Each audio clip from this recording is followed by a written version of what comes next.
We're live again. Again, we're live. I don't know what was going on before,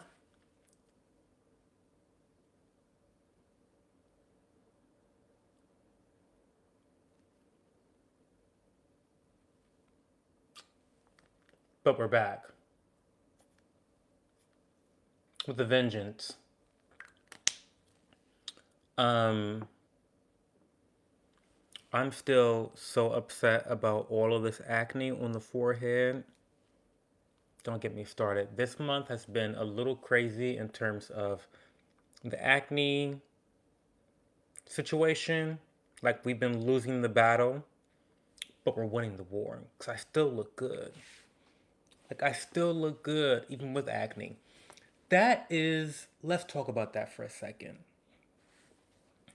I feel like we have to accept the fact that acne, irritation, skincare concerns, these things are inevitable in your life. You're going to get them at some point in time. It's just a matter of when and how often. And when you start to take care of your skin in the way that I take care of my skin, when you put a concerted effort into it and you're very intentional about taking care of your skin from an aesthetic and a health perspective, it's easier to deal with acne and those skincare concerns when they pop up randomly.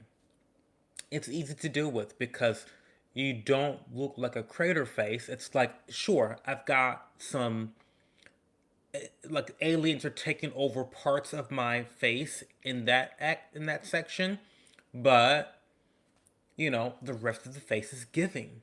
The rest of the face is giving. And so that's what's nice. It's like, you can have a blemish or two, and then once it's run its course, you're back to looking beautiful. So, people say, oh, what's the point? You're going to get acne anyway. Well, the point is to look like this when you have acne. You know, you don't want to look like you have acne and dry skin and wrinkles and discoloration and dullness. Like you don't want to have all those issues going on. A blemish is something that is um, temporary. So, you know, we're healing. We're healing. I'm on a healing journey right now. So, anyway, I know the last couple lives have been a bit weird. We streamed 13 days ago and we talked about how to prepare for death in my personal experiences with estate planning. So I really hope that if that's something that has touched you or your family, to go back and watch that live because it was pretty much, it wasn't really a lot of back and forth. I answered some questions at the tail end, but I think that for the most part, it was a really good breakdown of my experiences with dealing with death in the family or the threat of death and how to prepare financially and legally for those things. Um, because let's admit, you can never prepare emotionally for a death. Never. You just can't do it. But you can prepare legally for a death, financially for a death. And so, why wouldn't you want to tick two of the three boxes when it comes to dealing with death and grief? Do you know what I mean? It doesn't make sense.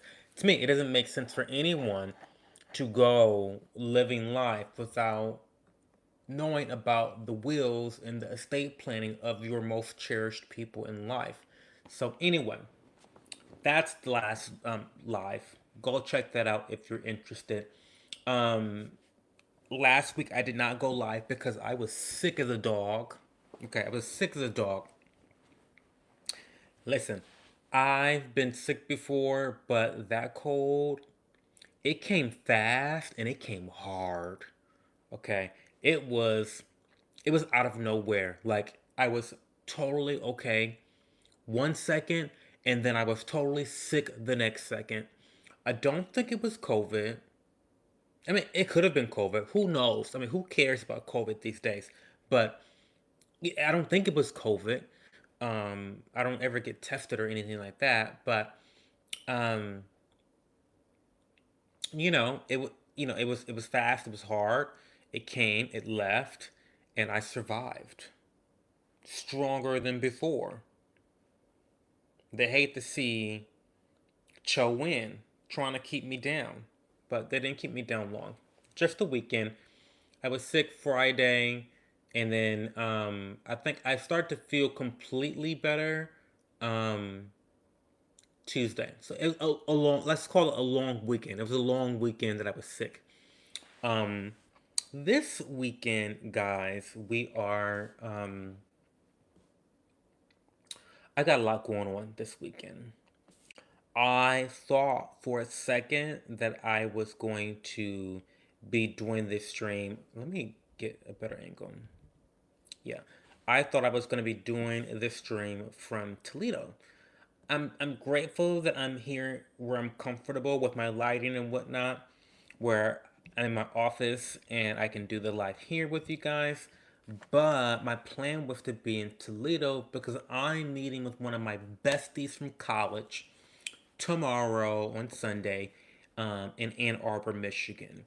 I haven't seen her for a very long time, so I'm very excited. I'm actually getting her a gift. No one's watching right now, so I was going to say, I hope she's not watching. She watches my channel, but I'm going to surprise her with the Interface Peptide Moisturizer by Stratia. I'm really excited. I think she's going to love it, and I think it's going to give her really awesome results.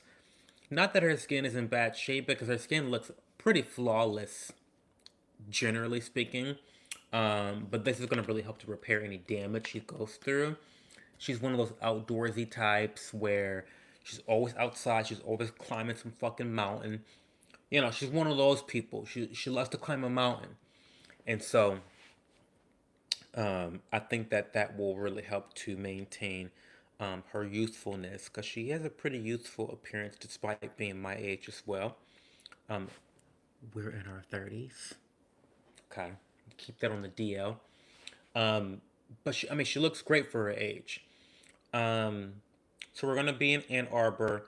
If anyone has any tips on restaurants or bars, not that I'm drinking these days, but any tips on restaurants in Ann Arbor, let me know. Because despite being from Toledo, I have only been to Ann Arbor maybe once. I think just once.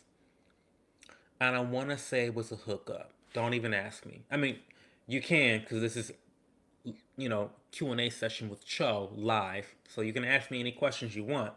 But yeah, I was only in Ann Arbor one time, and it was cute. It was cute. Maybe twice. Maybe it was twice. I was there up at the gay bar in Ann Arbor. Um, it's called Play. I don't know what it's called. It's something I don't know. But that was like many moons ago. Okay, that was like a decade ago. Um, but anyway, um, yes, I'm gonna be there tomorrow, and then I'm coming right back to Columbus on Monday. So there's a lot going on this weekend. I was wanting um, to be in Toledo by now. I was going to travel today, but I forgot that I was seeing The Carol, which is a um, historically speaking, I guess it's a play, it's a story, it's literature, but in the way that I saw it was in dance form. So it was like a dance. I don't know what you call it, dance theater. Yeah, Columbus Dance Theater. Um, fucking phenomenal.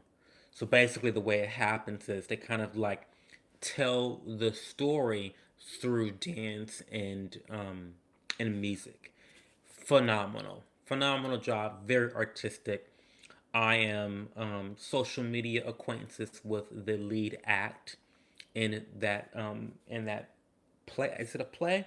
Dance theater? I don't know. I don't know what you call it, but I'm social media acquaintances with one of the leads, and he's fun. I mean, such a talent. He's so beautiful, and he's handsome. He's just like he's very yummy. You know what I mean? Like you meet someone and you're like, oh my god, that person looks yummy. Like he looks yummy. Just a pure talent, and I love that about people. When people are very talented, especially artistically, um, I'm attracted to that. I like that a lot, mostly because I don't view myself as a very artistically gifted person. And so when I see that trait or that skill set in other people, I'm like a moth to flames. Like I'm like, oh my god, let me watch this person. Let me obsess over this person. I love it. So anyway, the dance theater was fantastic. It was great, but I forgot that I had booked tickets for this show tonight, and so I was getting ready to go to Toledo, and I thought, oh my god, I've already paid money to see this show, so I ended up staying, and now my time in Toledo is going to be very crunch, and it's just going to be a shit show. Anyway, I'm rambling at this point. Today's stream, like every other stream on this channel, is all about your questions, your concerns. You can ask me any questions you want. They can be finance related, nutrition related, workout, fitness related, skincare related. It can be off topic, relationships, whatever you want. I'm here to discuss it. It's just like having office hours for a professor. I'm Professor Cho, okay? You go to your professor's office. We're in my office right now. This is my office, okay? This is my office. And you just talk, chit chat with the professor. So, this is just an opportunity to chit chat with Professor Cho, yours truly. Otherwise, I will just blather on about the most random, mundane things because that's my expertise, talking about random, mundane things. First on the list to talk about today, if bearing no questions, is how fucking incredible Steelseries is.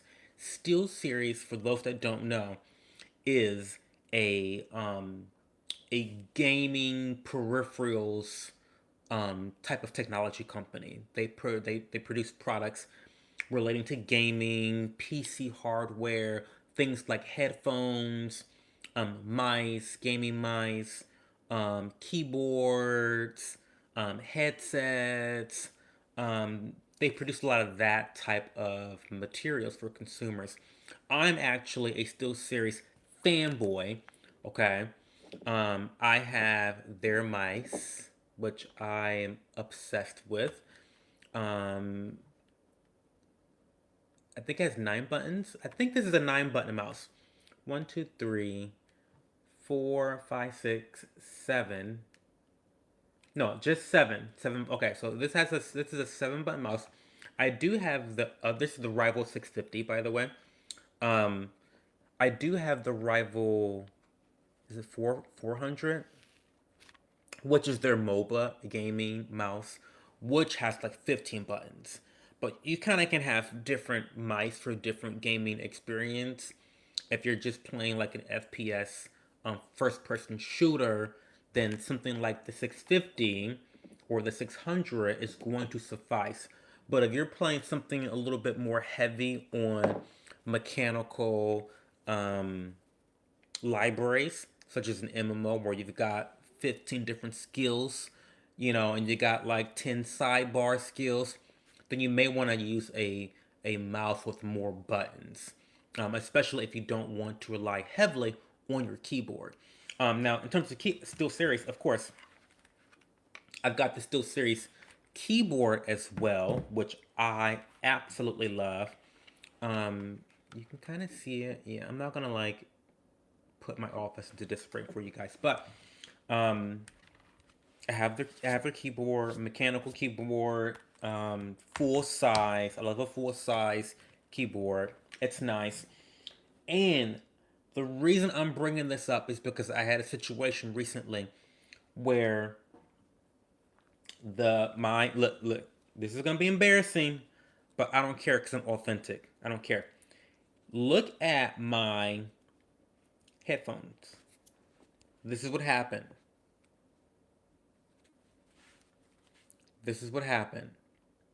Now, please ignore all that gunk there. I was using a very specific facial serum that left that stain there, which I don't use that product anymore, fortunately. But this is just wear and tear of the headphone cups. The shit is crazy. I mean, it's really, really off. But I've had them for 7 years. Okay. I had the headphones for 7 years. The Arctis, I want to say they're the Arctis 7 or Arctis 6 headphones. 7 years I've had these bitches. Okay. The gag is, I told them, listen, this is what's happening to my headphones. What's happening? Indulge me. What the fuck's happening? And you know what they told me? They told me they'd replace them. Boom. Replaced. So they literally gave me new cups. Oh, that is actually very like it blocks the sound. Oh, very nice. But they literally gave me for free, by the way, for free. They gave me new cups for my headphones.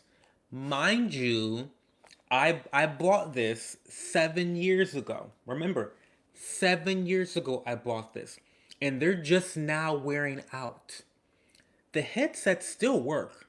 Okay? They still work flawlessly, mind you. But the cups just finally wore out. And so they replaced them for free 99. What I want to just say is that this is why I'm loyal to the brands that I'm loyal to. Okay? I don't know if they looked up, oh, this is Cho.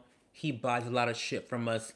Let's give him this, $20, you know, headphone cup for free. I don't know if they did that. I don't know if that's like a policy that they just replace those automatically. I don't know.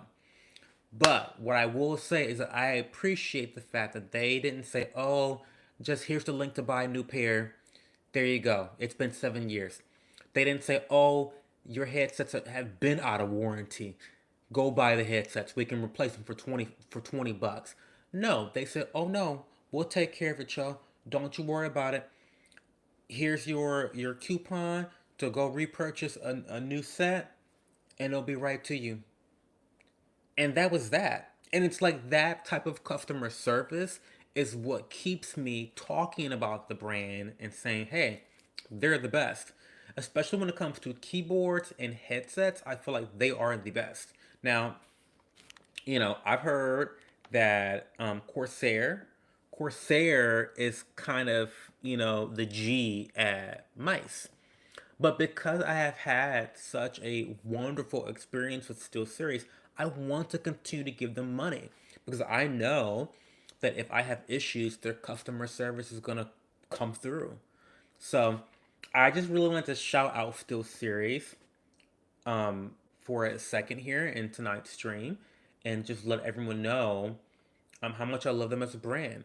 And I'm not like affiliated with Steelseries. I wish. I mean, I should be, right? Like I should be hawking Steelseries products because I love them so much and making a profit off of it. But suffice to say, I don't have any financial relationship with them at all. I just love to offer value to people that watch me. And so, Steelseries, if you're watching, hook a brother up with an affiliate code. I mean, come on. Um, but so yeah, if you need any gaming peripherals, please go over to Steelseries. They're the best. They look fantastic. I find their pricing to also be competitive. They're definitely not the cheapest, but they're definitely not the most expensive either. I think they're very competitive. And considering the high quality paired with the amazing customer service. I think the pricing, it's exactly where it needs to be. So that's the one thing I wanted to point out today with Steelseries and my new headphones. I'm very excited about that.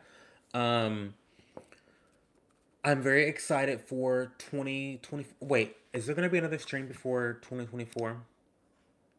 Oh, we've got two streams left to go. We got 23rd and the 30th. Okay, so we're good. We're Gucci. Oh, wait, I'm going to be in the hotel next Saturday. Okay, so we'll see what that's giving. What? It feels like something's on my lip, but it's not. Um, what else is going on?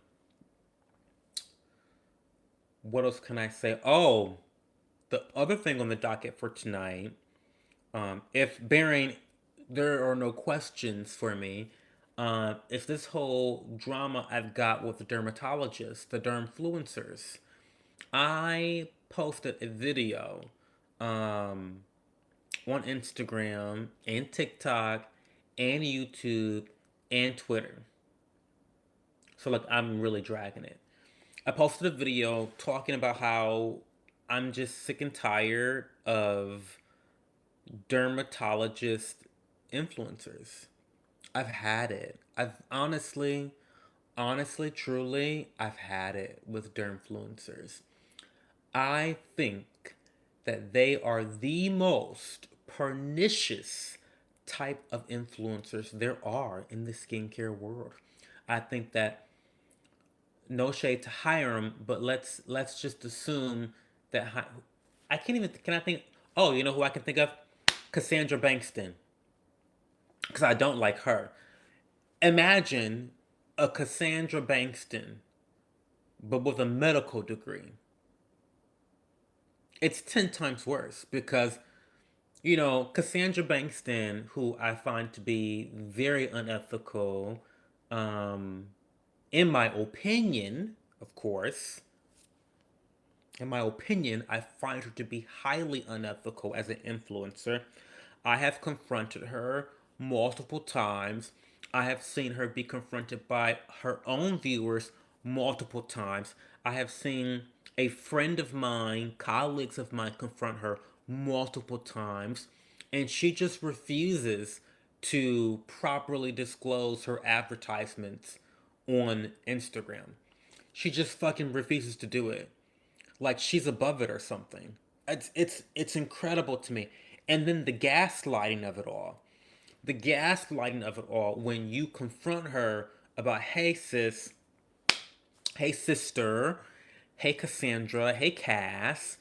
You might want to look into this video again because I don't think you properly disclosed that little ad, that little white ad that you had in the top left of the screen that like disappeared after 3 seconds and evaporated into the background of the video. That doesn't fucking cut it. Like that doesn't fucking cut it, Cassandra Bankston. You are a shill and you are someone that is not trustworthy when it comes to consumers. Consumers should not trust you. Why you continue to have a huge fan base, I don't know. But see, I'm getting hot. I'm getting hot already because I'm talking about Cassandra Banks, and I wasn't even trying to drag anyone today, other than Dermfluencers, but she's gonna catch a stray because she deserves it. Um, Guys, there are so many videos over the last several months that I have not made due to my creator depression, whatever the fuck I'm calling it.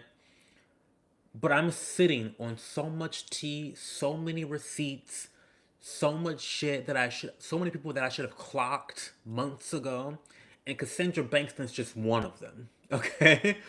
She's just one of them, okay? Because listen, I hold a lot in the vault, okay?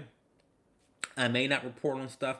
I may go into, how should I call this? I may go into a hiatus every once in a while when it comes to creating content and doing the drama videos and the commentary videos. But a bitch has receipts. Even though the video has not been created, the shit is still in my Dropbox. and on my external hard drive. So, Cassandra Bankston, I have not forgotten about the shit that you have done to your consumers on Instagram. It's not right. It's unethical. You know you're wrong. But it's the ego, it's the narcissism that tells a person, I'm not wrong. I'm right. I'm a victim. You misunderstand. You know? Cassandra Bankston, wackadoodle. She's wackadoodle. She's wackadoodle. So, anyway, the only reason I'm bringing her up is because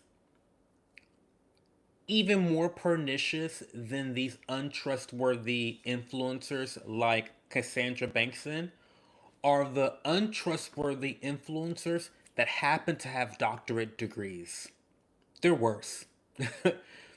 Because Cassandra is not a medical doctor. She and and the reason why the Dermfluencers are worse, objectively worse, and I mean this objectively, they are objectively worse for consumers. The reason why, one of the reasons why, and I would say the biggest reason why, is because having a medical degree, having the title DR period doctor, it gives you off rip, off the bat, automatically, it gives you authority in which you can then utilize to market way more effectively than a Cassandra Bankston or a Hiram could ever market. Okay? Because when a doctor in a white lab jacket comes to you and says, this is the retinol you want to use for your face, compared to in versus a Cassandra Bankston telling you this is the retinol you want to use. Take an idea, take a gander at, if they have the same amount of followers, take a gander at which creator they're going to pay more to promote that retinol.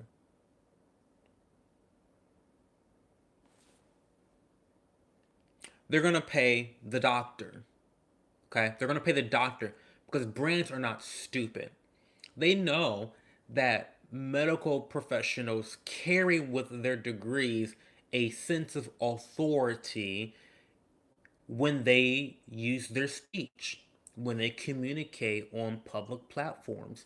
People are likely to believe a doctor because they believe that that medical degree gives them a higher level of education. It does give you them a higher level of education, don't get me wrong, but it gives you a higher level of knowledge about a particular subject matter. That's what I mean to say. And while there's some credence to that, when you mix the idea of being an influencer, it presents um, the apple of sin. You know, let's take it back to biblical days here. It presents an opportunity to sin. And let me unpack that. Let me unpack that for a second. And I'm gonna use real life examples here pertaining to me. Okay, I've only done a handful of sponsorships, but I will tell you with my experience, the payment that, and I'm a small fry too. Okay, so I'm a small fry. I don't get paid a lot of money. Okay, I'm not making a bunch of coins off of sponsorships. Okay, so don't get the wrong idea. But I will say, I'll keep it 100 with you guys. When I do sponsorships, the payment that I'm able to receive far outweighs the time of work I'm putting in for that payment. I'll tell you right now, I'm working on a sponsorship deal right now, and I'm going to get paid at least $50 an hour for this content. I'm gonna get paid $50 an hour for this content based on my approximation of how long it's gonna take for me to create the work, shoot the photo, shoot the video, edit the video, post the video, all that stuff. I'm getting paid $50 an hour.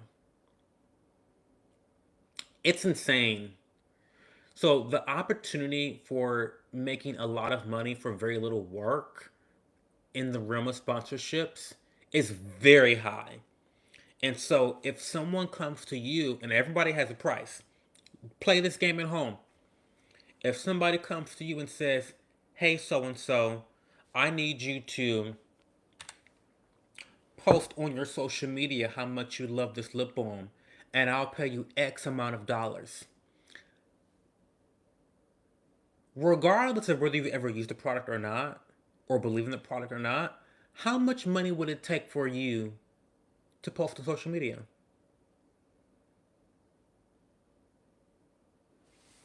I'm trying to see something here. $50, would you post? $100, would you post? Granted, you aren't a skincare enthusiast. I mean, you're just like a regular person. How much money does it take? 200, 500, 1,000, 10,000? Everybody has a price. Okay, that's the apple I'm talking about. That's the apple of Adam and Eve that I'm talking about. It's like brands have an outsized wallet, an amount of money that they're able to give for marketing purposes. And if it's as simple as you saying, hey, I endorse this product, whether you really endorse the product or not, that's you can get paid a shit ton of money.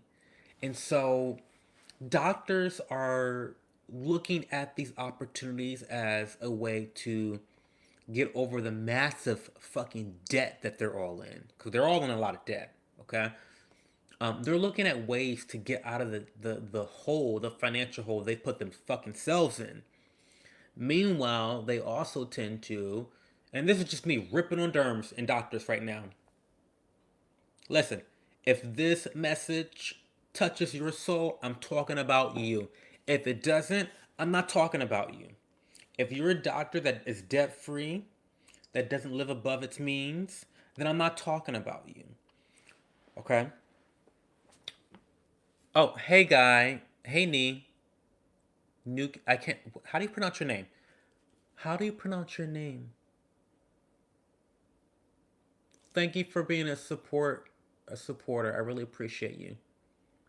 I'm ranting about dermatologists that are also influencers right now. Um, so no, what I was saying is, you know, for medical professionals, I understand the tempt. Oh, Chow. Duh. Okay, Chow. Hey, Chow. Um, you're Vietnamese, right? Learning English, learning different English words. Um, I understand the temptation of anyone, not just doctors, but anyone, to be offered a large sum of money for very minimal effort. They're paying for your endorsement. And endorsements don't take a lot of fucking work, in terms of time at least. It doesn't take a lot of time. Okay? You're paying for your speech. And that's a privilege that influencers like us have.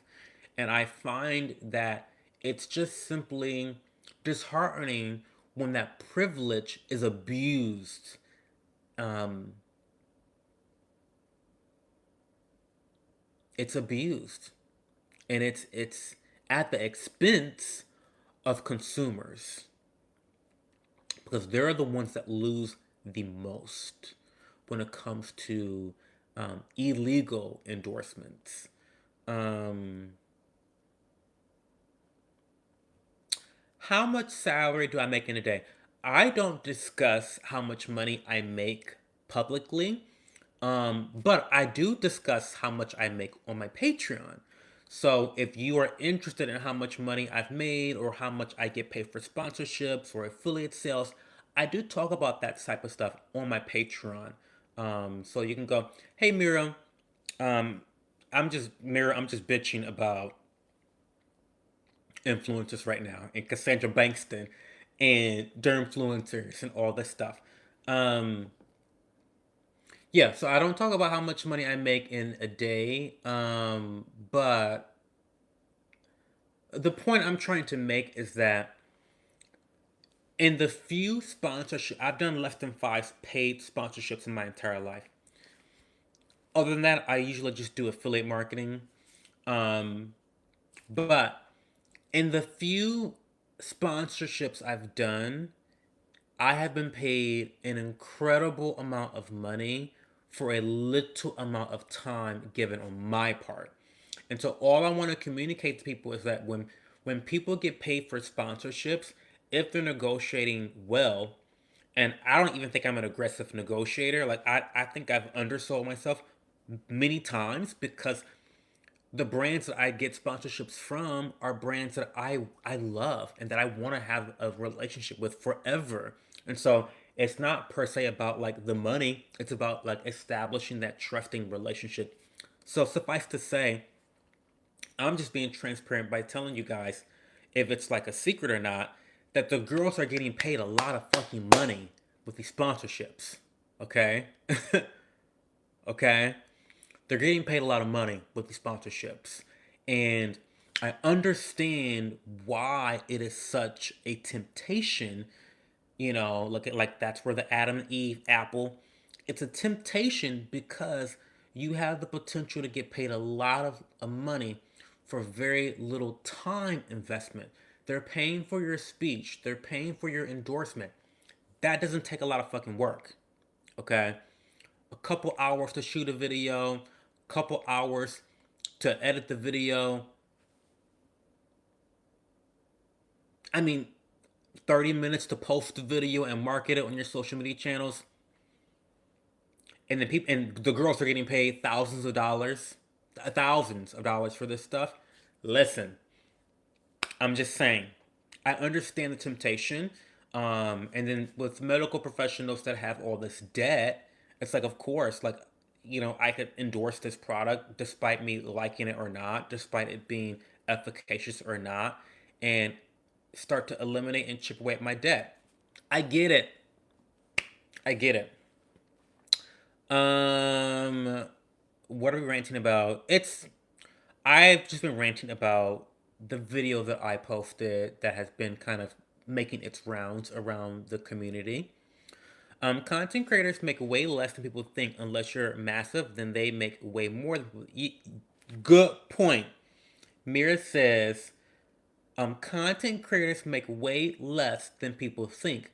Unless you're massive, then they make way more than people think. And let me unpack that for everyone at home, because that's a really good point. Content creators are, in my opinion, and from an economic standpoint, they are in the same league as entertainers. When I say entertainers, I mean comedians, singers, songwriters, actors, rappers, um, entertainers. Okay, everybody knows.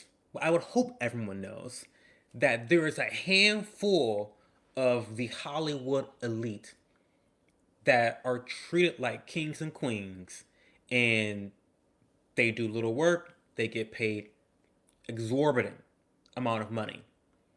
And then you've got the 90% of entertainers. I didn't get that. Could you try again? Could you not? Could you not? Then you've got the 90% of everyone else who has 3 part-time jobs because they don't know if they can make their rent in between gigs. That's content creators as well. Okay, that's content creators as well. Um,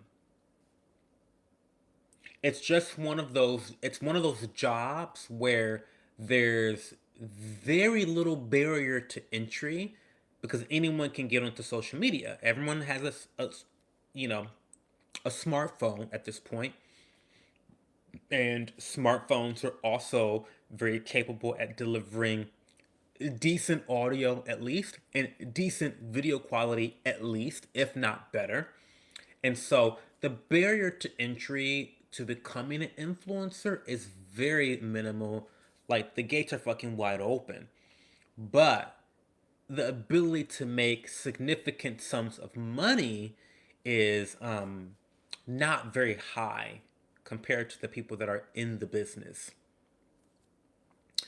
Um,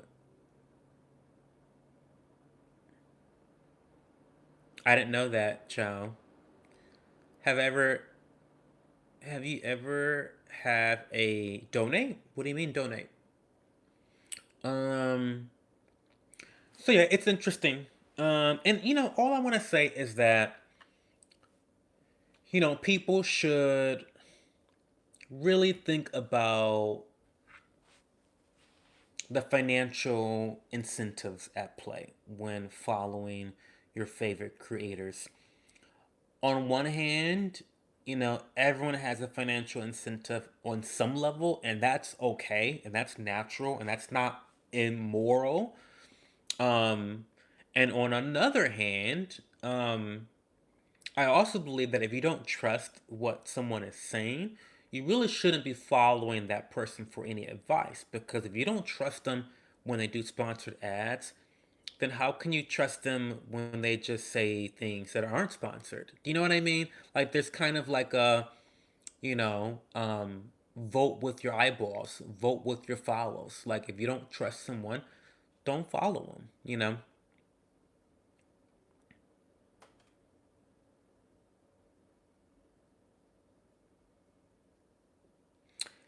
Exactly. Yes. Exactly. That's true. So Mira says, I know you mentioned feeling like you were paid well for your ads, but what if that was your sole source of income and you were the only provider for your family? Paid ads aren't coming in daily. And here's where it gets to be a tricky conundrum for influencers. Because, again, this is all very nuanced and there's always a give and take and there's always a balance. But on one hand, there are influencers that will consistently get it scheduled to a way where they're consistently delivering ads. And part of it could be because they need that consistent income. But on the other hand, viewers tend to not like that. I follow someone, and of course, and we're talking about influencers in a very very general standpoint here, and so I am thinking about not just Instagram, TikTok, or Twitter, but I'm also thinking about YouTube. I follow a YouTuber. I won't name her name. I won't name her name, but she's my favorite YouTuber. But she does an ad in every video. Like every video has an ad at the very beginning. Like every video. Every video she does has an ad. Now she only does a video once a week or every 2 weeks, something like that. Um, if that. Um, but I know for a fact that this is her sole. She's the sole income for her house. So this is her full time job, and she really depends on the income. Now, does that make her content untrustworthy? Not at all. Not at all. Um, but it's an interesting dynamic, and I'm glad that you pointed that out. Um,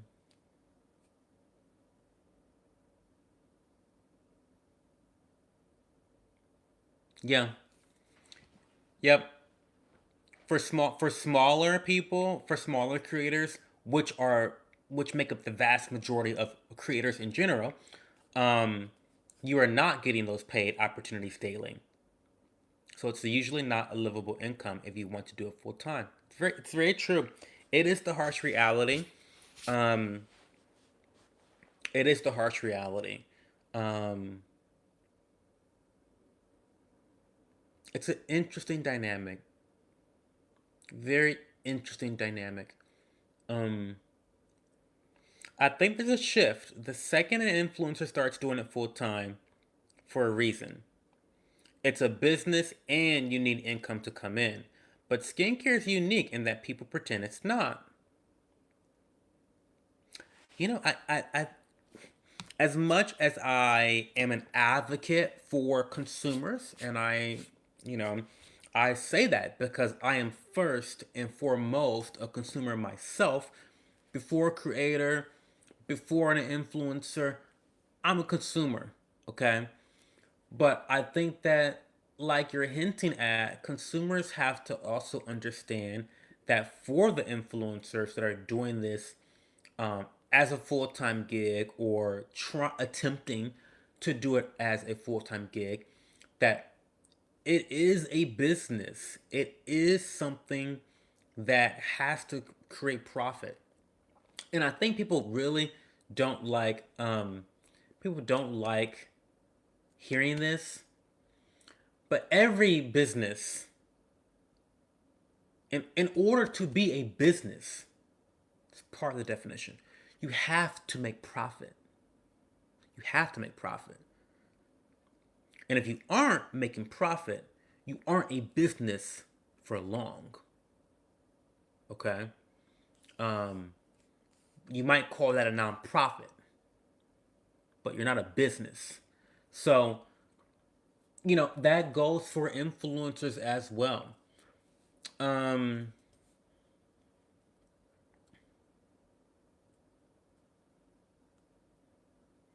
yeah, you know what? Another good point, Mira. She says, I think paid ad spots make more sense, like for podcasts or YouTube, like I was saying before. That way, it's clear that it's a sponsorship and it doesn't impact the authenticity of the overall content. And I guess you're right. I didn't even really think about that, but that there is a stark contrast in because the YouTuber I watch, she's not in skincare. My favorite YouTuber has nothing to do with skincare at all. In fact, she uses my recommendations. Um, but she does advertisements that have nothing to do with her content on her channel. Um, and she videos them beautifully. Her advertisements, I absolutely love. Her name is the Loon Innate. I'm gonna shout her out anyway. I wasn't gonna say her name, but the Loon Innate is my favorite YouTuber. I love her. I feel like she's like my sister in my head, like my slightly older sister. I feel like she's like in her late 30s probably. Um, I feel like she's older than me. Like no shade, Jill, but Jillian. But I feel as though she's like my older sister that like guides me. I've been following her for like 6 years, I think.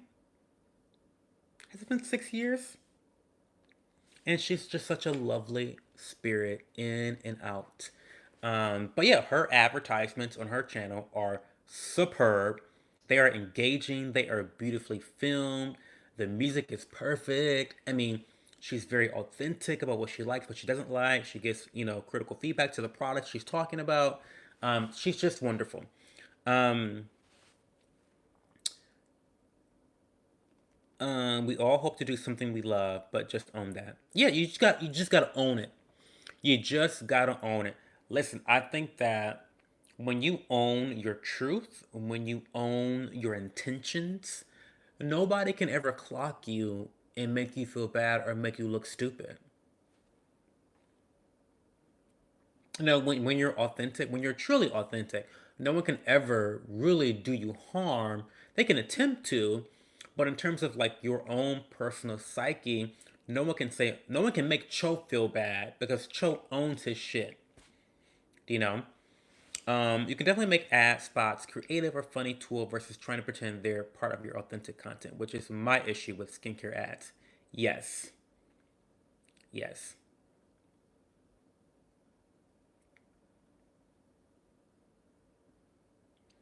Yeah, it's difficult. It's difficult. Child wants to know, can we talk to you about vocabulary? No. You can slide into my DMs. As we discussed before, slide into my DMs and we'll discuss all the vocabulary you want. You can contact me on Twitter, which I love Twitter, Twitter, or Instagram, and private message me there, and then we can talk all the vocabulary you want. Um,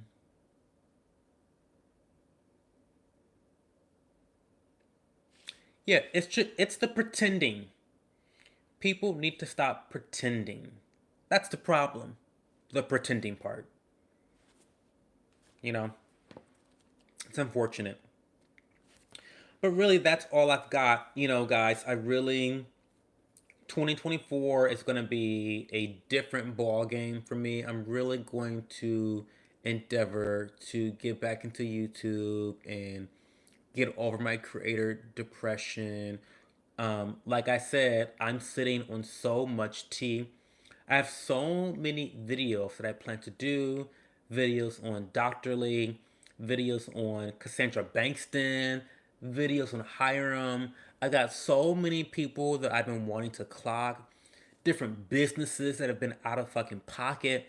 I mean, and you and I talk, Mira. So we've talked about some shit going on. Um, I've got all the receipts still. So I keep a receipt. Okay. So there is plenty of content to discuss. But it really is just a matter of um, getting back in the game, getting back in the ring and fighting.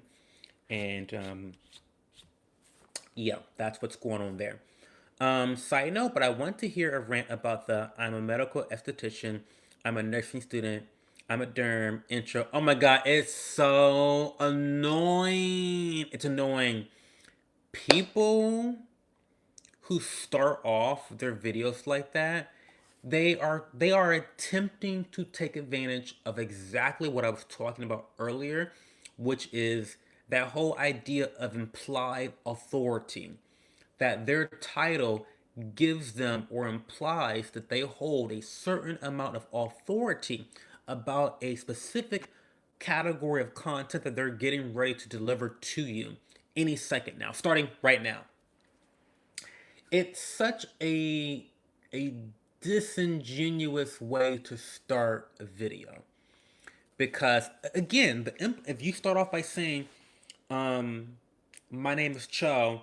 I'm a dermatologist, and this is what I think," it implies that your status of a dermatologist reinforces the what's the word I want to use, um, it reinforces the veracity of your message. And to be honest, it doesn't. It just doesn't. Hey, Melinda. Um, it just doesn't. Um,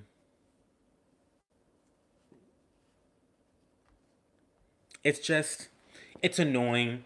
We've seen time and time and time again how no matter what your occupation is, you could be a certificateless, uneducated dunce like me and still get shit wrong. Despite me being a consumer, I still get shit wrong all the time. You can be an esthetician and get shit wrong. You can be a dermatologist and get shit wrong. So these cheap these cheap ways to earn credibility is ridiculous. You know what provides credibility? Evidence. Okay? Receipts. That's what buys you credibility. Your ability to communicate receipts and evidence and peer reviewed research. That's what gives you credibility. Your consistency. That's what gives you credibility. Not the fact that you just happen to be a doctor or you just happen to have taken 600 hours to become an esthetician.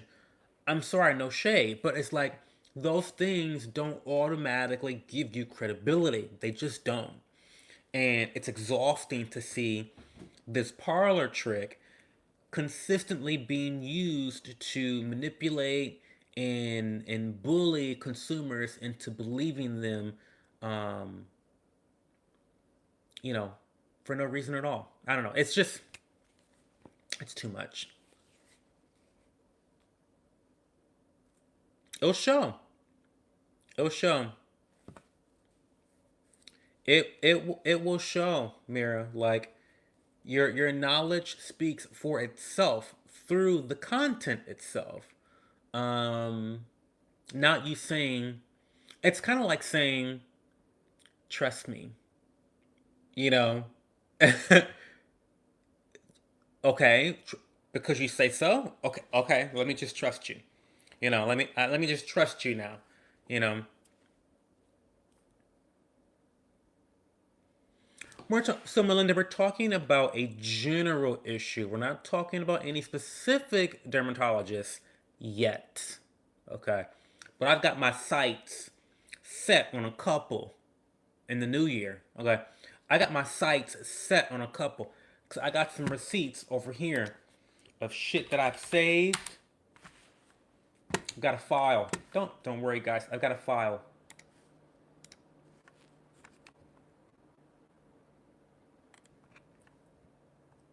Oh, I forgot about the bankruptcy too. Oh yeah, guys. So see, I got a lot of shit to talk to you guys about. The Amorous bankruptcy. They just filed Chapter 11 bankruptcy. And for those that don't know, the Amorous family of brands, it includes Biossance, JVN, Costa Brazil, Rose Incorporated, Pipette, Baby Pipette. We love our baby products. So I was gonna do a video about that. Um, that's interesting. Um,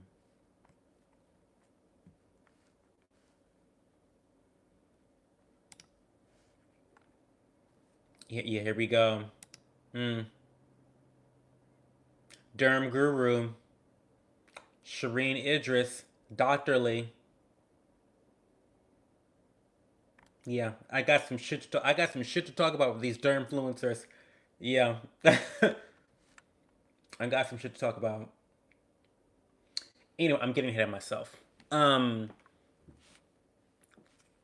Hopefully 2024 will be a better year for me on YouTube. Um, 'Cause I miss it.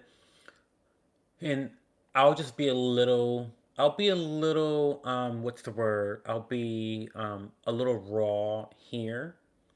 I save my introspection when it comes to my content creation for Patreon because I'm a little bit more sensitive and a little bit more raw and honest and transparent about things over on Patreon.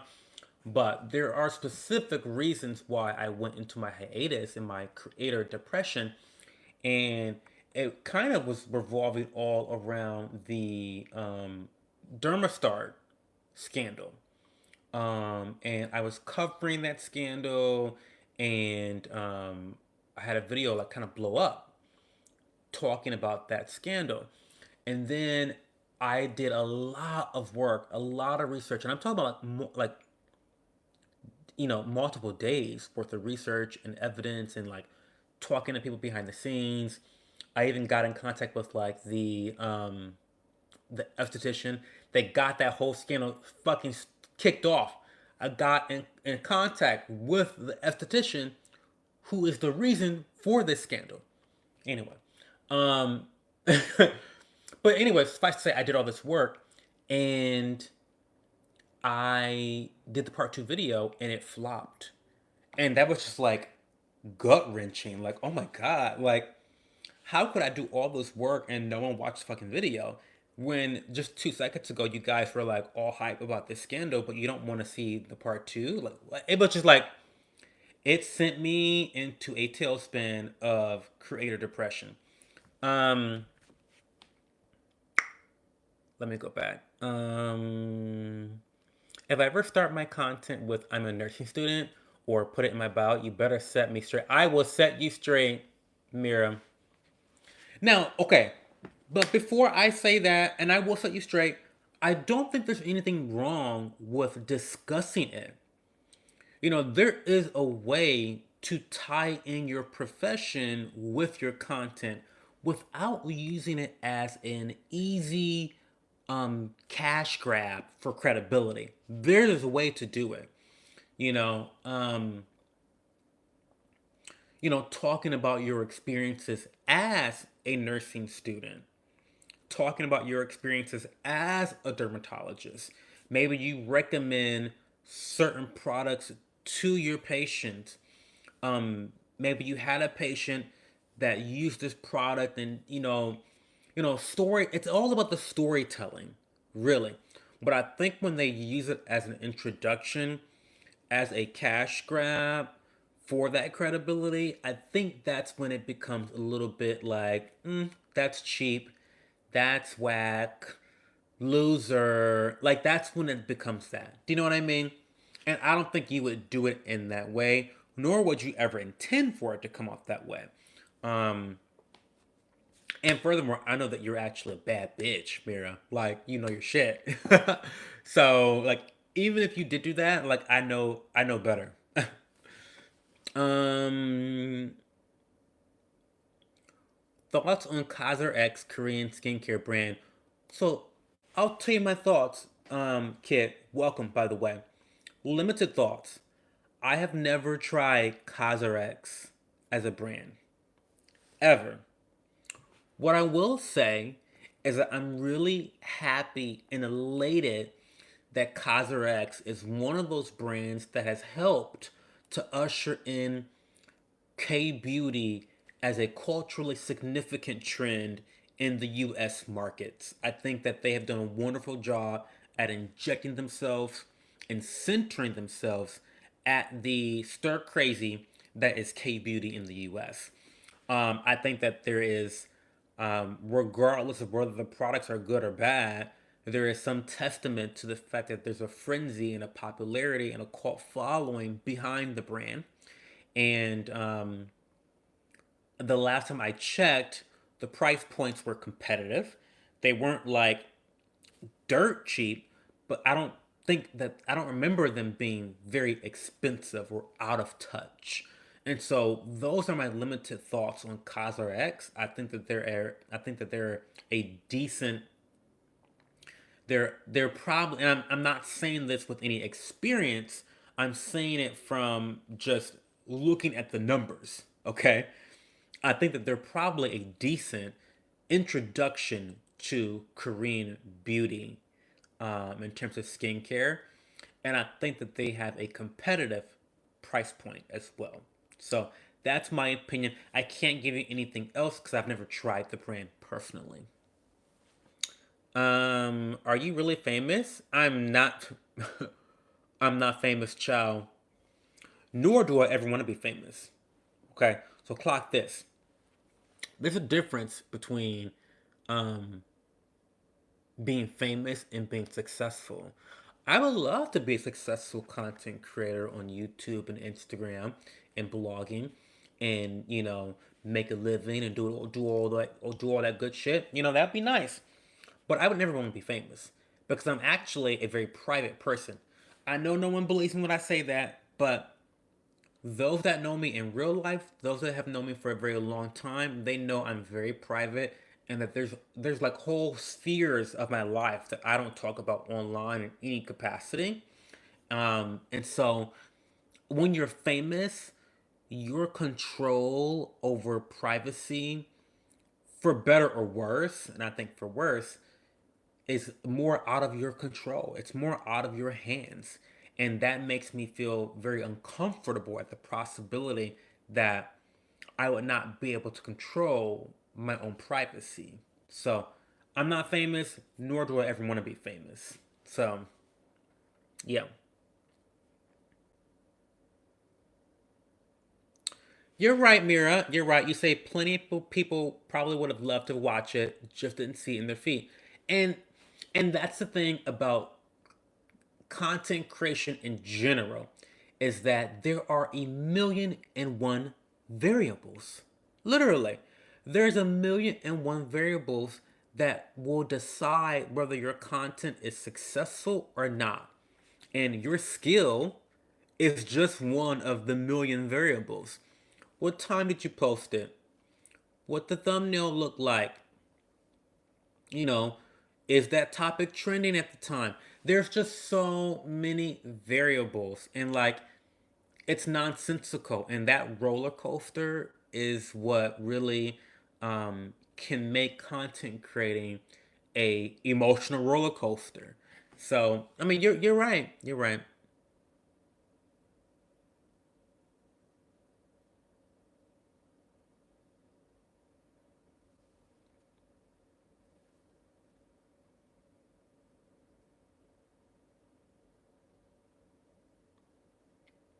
You're right. Right, Mira. You got a set of stuff gifted to you from a friend. So I wanted to ask before I slap it on my. Well, Kit, listen, I'm really into this. So what I need you to do, I need you to really slide into my DMs and send me a picture of the gift set. I want to know specifically what you got, product by product. Either send me a list or take a snapshot and let me know what you got, cause I'm interested. I'm interested.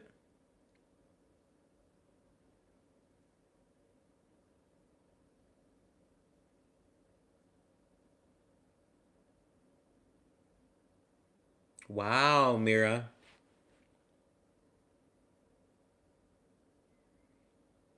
So you may hold off till you finish your BSN. Okay. Melinda says, I want the truth in ingredients, formulations, and results.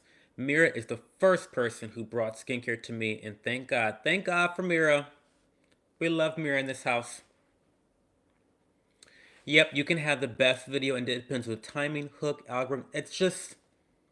It's a lot. And what I have to do as a creator, and this is just a little bit of self reflection on my part, is recognize that that's the truth.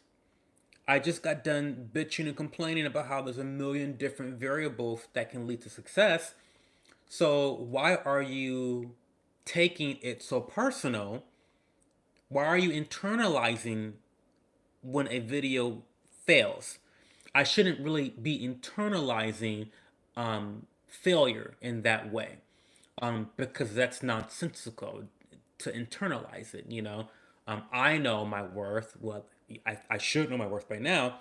I know that I'm a good content creator, but it's easier said than done, and it takes practice. And so, in 2024, I'm going to really practice and be intentional about not internalizing um, when my content doesn't do well. Because again, there's a lot of variables that can impact a piece of content.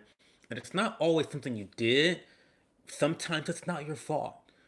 I'm a true believer, and maybe this is part of my, maybe, part of, my paradigm of beliefs and my belief systems. But, I really do believe that 95% of the things that happen in life are your fault. I do. Maybe that makes me a hard ass in life. Maybe that makes me hard on myself and friends and family. But I do think that 95% of the things that happen to you in life are your fault. There's that 5%, okay, that's not your fault. But I don't get down with the whole victim mentality. It's just I'm very allergic to that. Um, but in the case of content creation, there are things you can always do better, but there's always things that are out of your control as well when it comes to content creation and the success of a video. So you're right, Mira. Thank you for the pep talk. Um, you're welcome. Wait, I missed something. You're the sweetest, Melinda. Thanks. Okay. You're welcome. Cho has helped me so much with tarot, also with Alex of Skin. Love their ice serum. Oh, I'm happy to hear that, Melinda. I'm gonna do a little bit better at like advertising my tarot sessions. Right now, I have like a group of people that like consistently book tarot readings with me, and it's been great. But I do think that I can help a lot more people with tarot if I just market myself a little bit more. And the proof is in the pudding. If you've ever had a tarot reading done by myself, you know they're fucking amazing. I mean, I mean, you know it. I don't even have to really market. Like the people that have had my readings, they all love it. They all receive massive value from them, and it's a great time. It's a good time. Cosrx is a little basic these days, but solid. Definitely use it up. I would say that these days we have better options now, like Isntree and Tusol. Uh, and their cleanser and the vitamin C mask. Oh my god, you know I love Alice's Skin. They're just so overpriced, so expensive. You gotta wait till the sales. But they have incredible sales. Don't ever buy anything from Allies full price. You'd be a fool to buy anything full price. Wait for the sales. Oh, have you been using Goals by PSA? My favorite exfoliant. Favorite. The shit is Photoshop in a bottle. Facetune in the bottle. It edits your face on command. I'm glad you enjoy these lives, Mira. I don't know if I told you this, Mira, but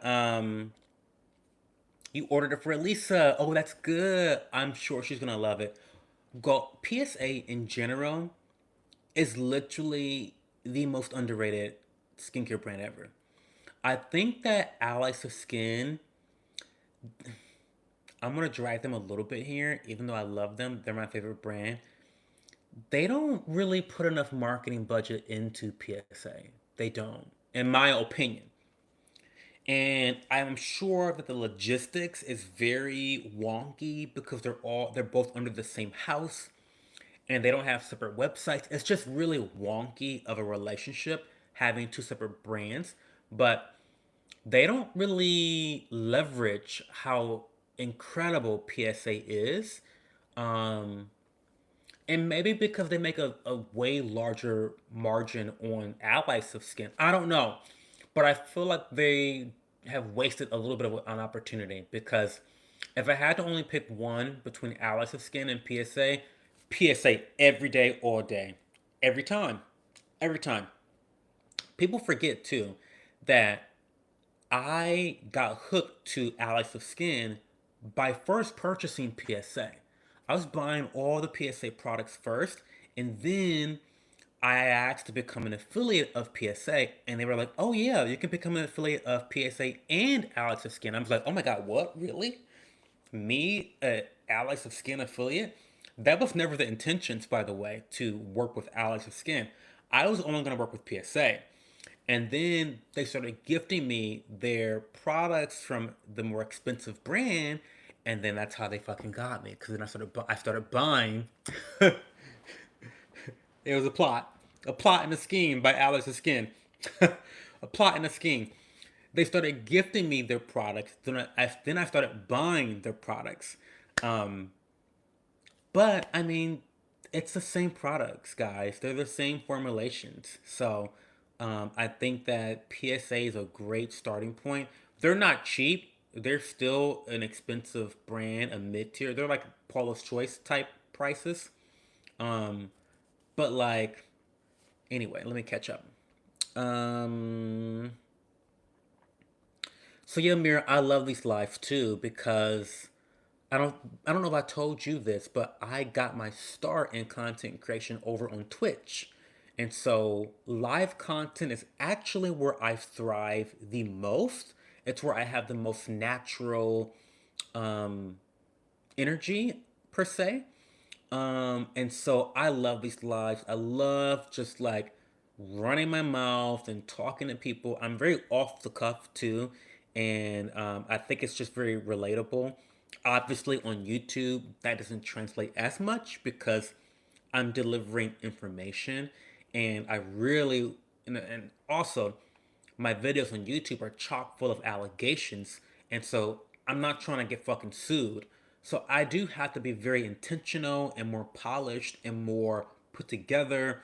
These lives, I'm just like kitchen table talk. We're like good Judies. You and I, we're good Judies. We're at our kitchen table with coffee and tea and crumpets, and we're just chatting. We're just talking shit. Um,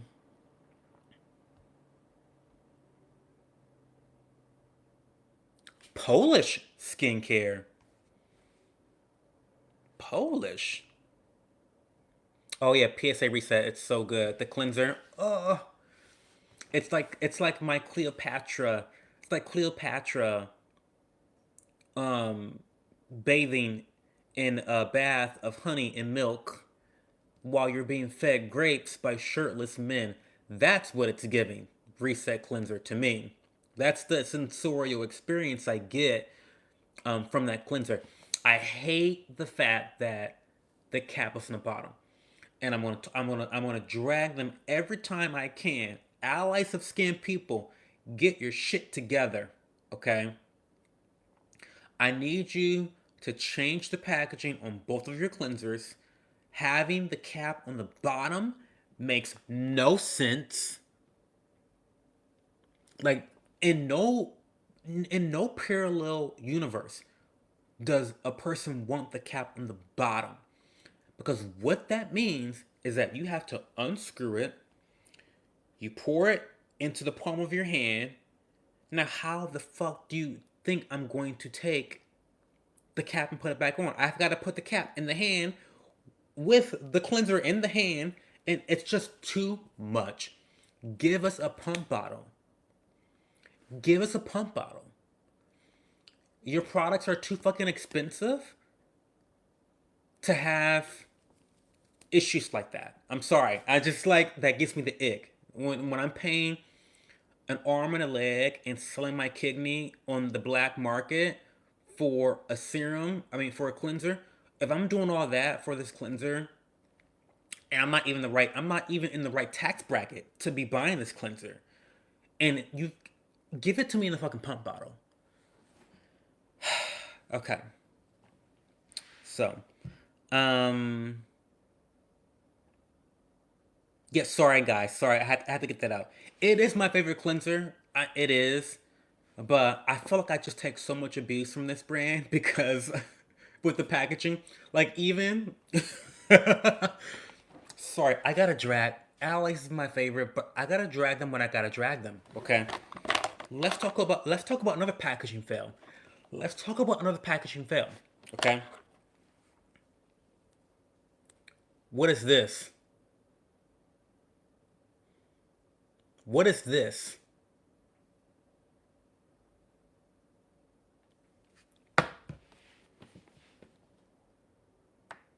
Now again,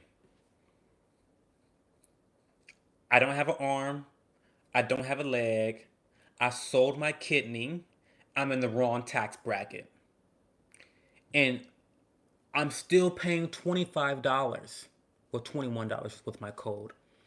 I'm still paying $21 for a lip balm. And this is what I have to deal with? I'm going to deal with it anyway because it's just that fucking good. But I'm still upset.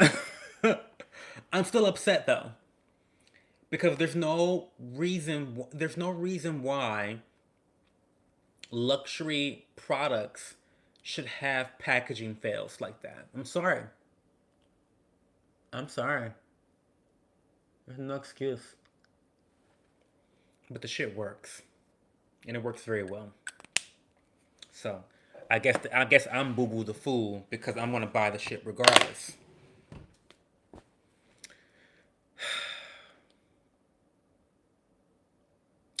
Anyway. Um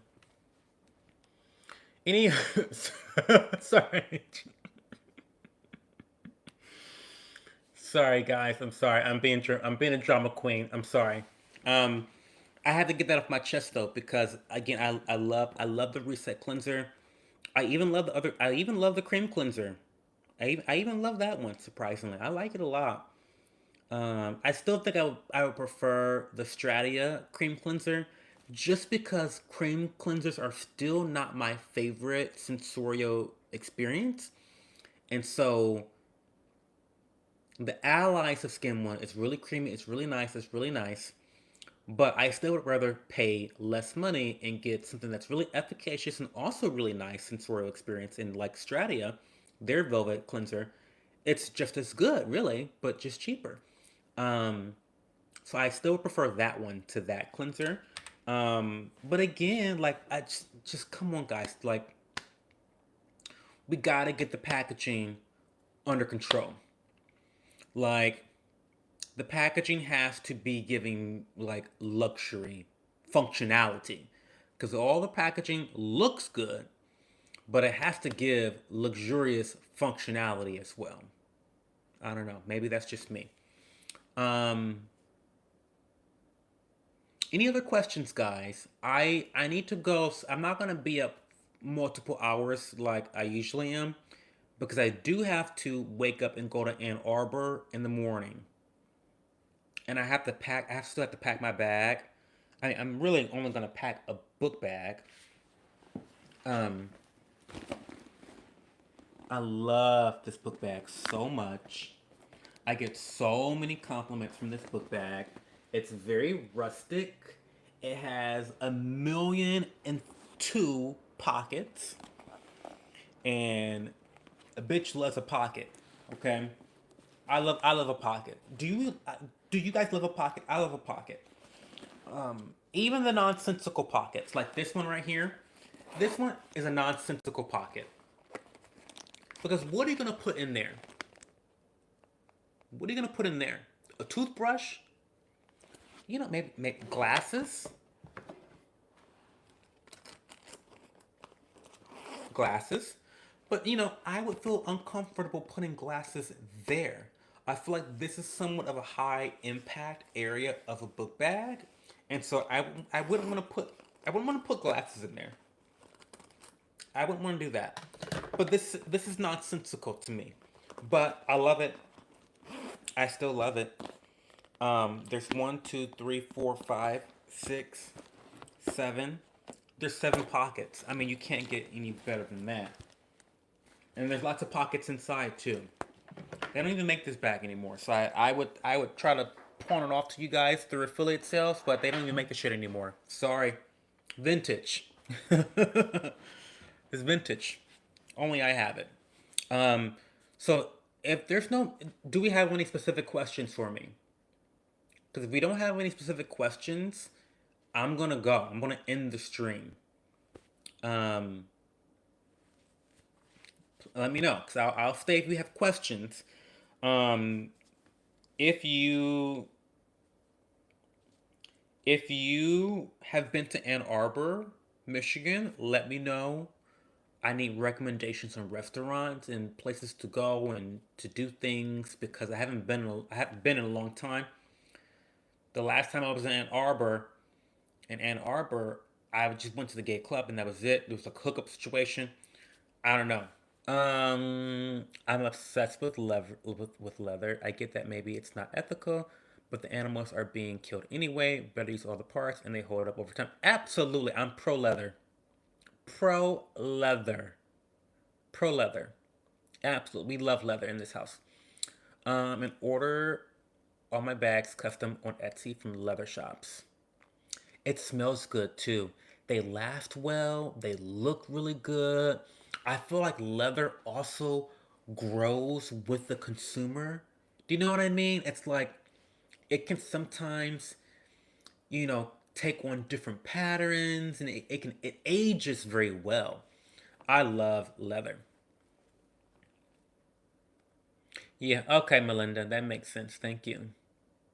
And Melinda, you need to slide into my DMs, because you haven't had a tarot reading in a long time, and I just want to chit chat with you about your travels, because you've been traveling. You did some Thanksgiving holiday travels that that I'm not privy to how they went, and I want to know everything. So, Melinda, you've got homework. You need to slide into Professor Cho's DMs and tell him about your travel experiences over the holidays.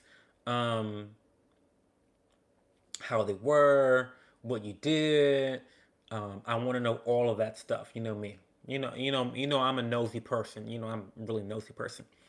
Um, and also, Mira, you are so cute. Oh my god, I saw that picture of you, Parker, and I assume Parker's dad.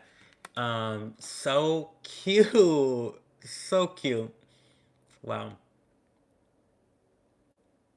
That was like a highlight for me seeing that picture of you. Um, yeah, by status. So in terms of next week's stream, it's gonna be at a hotel. Just letting you guys know right now. Next Saturday, I will be in Toledo. Um, Let me not dox my location. Not that anybody would ever look at me. Who the fuck am I? Not that anybody would ever find me and come find me at a hotel. But I'm gonna be at a fancy hotel next weekend in Toledo. And so next week's live stream will be on the move. I don't. Am I gonna bring my lighting? Should I bring my lighting? I don't know. We'll figure something out. We'll figure something out. I don't know. Um, Parker is he is he. Parker is funny. He is fun. He's a goober. He's a little goober. Okay, guys. Well, I'm gonna end the stream. I'll be in contact with you guys in the DMs, I'm sure. Um, Thank you so much for joining me tonight. And any Saturday night you guys join me is always super lovely. I love engaging with you guys. I love just shooting the shit with you guys. Um, I'm sorry for my rants, but you know it is what it is. Um, um, Perfect, perfect, ladies. But have a good night.